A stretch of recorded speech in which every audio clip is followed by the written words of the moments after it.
Merci.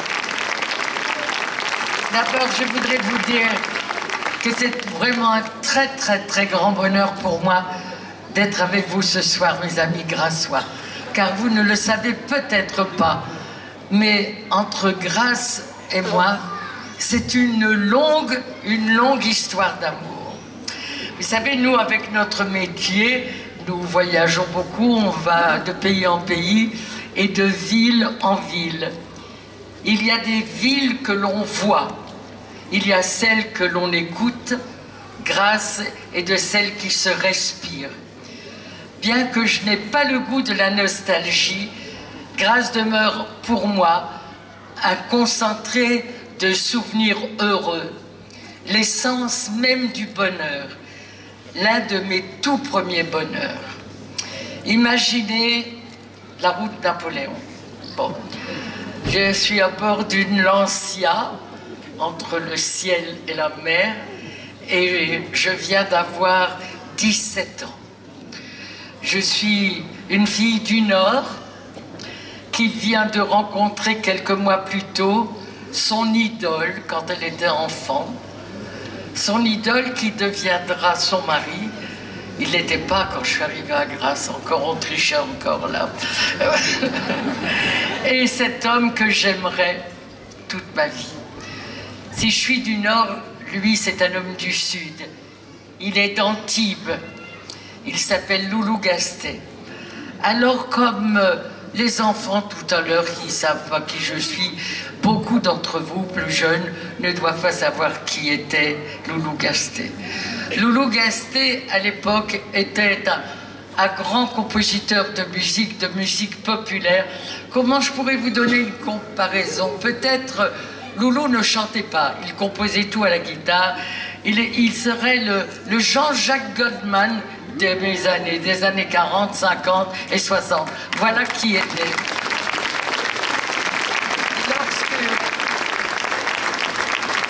Lorsque j'avais 12 ans, à l'école, on entendait ces chansons et chaque fois qu'on annonçait une chanson que j'aimais, elle était de Loulou Gastet.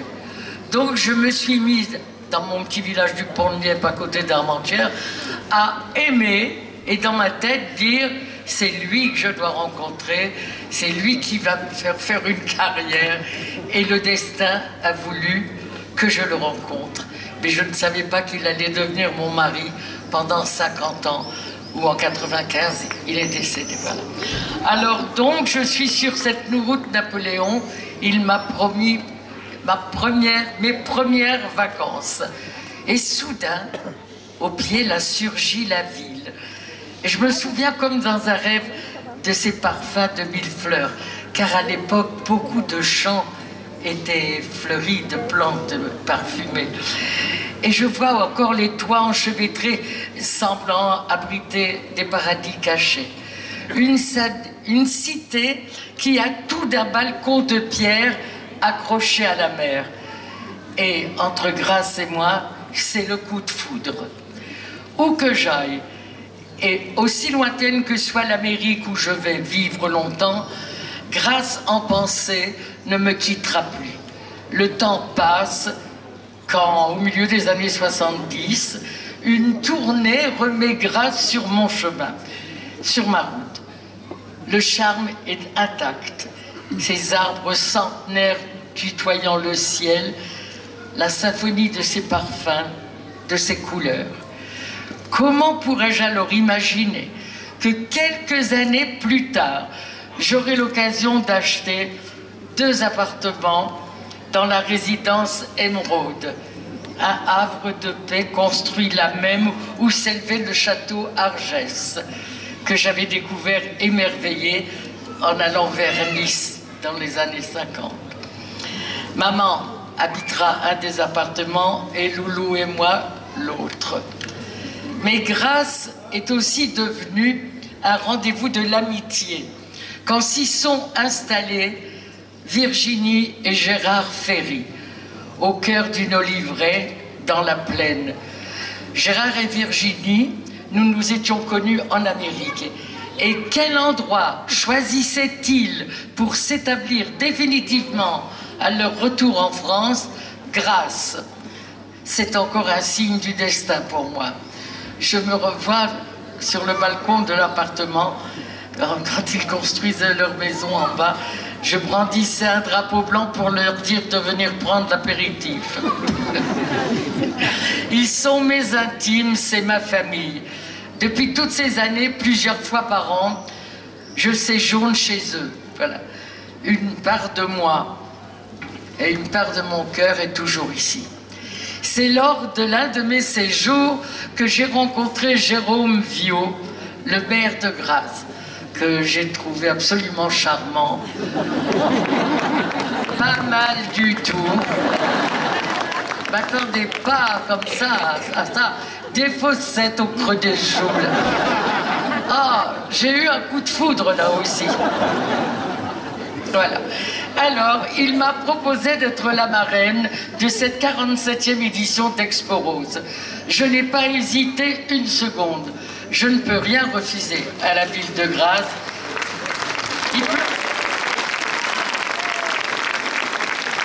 Et encore moins lorsqu'il s'agit des roses.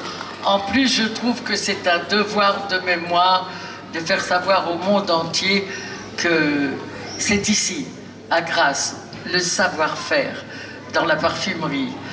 Et c'est ici qu'on plante les plantes parfumées. Et c'est aussi ici qu'on forme les nez. Donc, il faut que ça se sache. Dans le petit coron de mon enfance, là-bas dans le Nord, l'urgence était de se nourrir.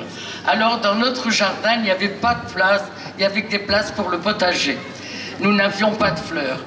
Mais en devenant artiste, j'ai été très gâtée. Combien de roses ai-je reçu? Mon Dieu, des milliers. Aucune ne m'a laissé insensible. Chacune me racontait une histoire. Chacune symbolisait un lien du cœur, une admiration, un remerciement, un amour. Chez moi, j'ai de la chance d'avoir à Rueil-Malmaison entre 3000 et 3500 pieds de roses. Ouais. En 2008, pour mes 80 ans, Mélan, je crois que Philippe est là. Philippe est là, de chez Mélan? Eh ben, viens là, Philippe. Voilà. Vous parlerez mieux que moi de ma rose. Alors, vous allez quand même m'expliquer quelque chose sur ma rose. Mélan m'a fait un cadeau, la rose Line Renault. 13 cm de diamètre, 35 pétales et un parfum unique. Je l'adore. Une rose qui éclot pour moi, c'est la vie qui revient. C'est toute la douceur du monde. Le satin de ses pétales, c'est aussi très sensuel.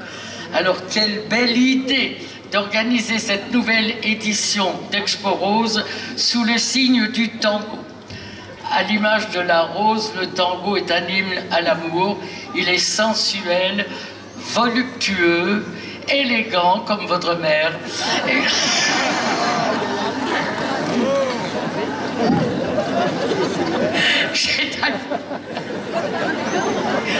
Et d'ailleurs, j'ai adoré chanter le tango. Moi, j'en ai chanté pas mal. J'ai chanté Jalousie, la Compartita, le tango bleu.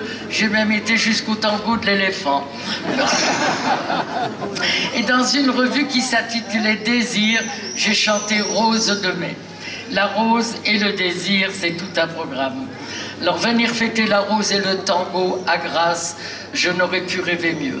Au fil de ces 3 jours, enivrez-vous, sans modération, de roses et de tango. Tombez sous leur charme. Il n'y a pas de meilleur sortilège. Alors pour vous souhaiter une belle promenade au pays des roses, je vous dirai quelques mots du poète Pierre de Ronsard. Vivez si m'en croyez, n'attendez à demain, cueillez dès aujourd'hui les roses de la vie.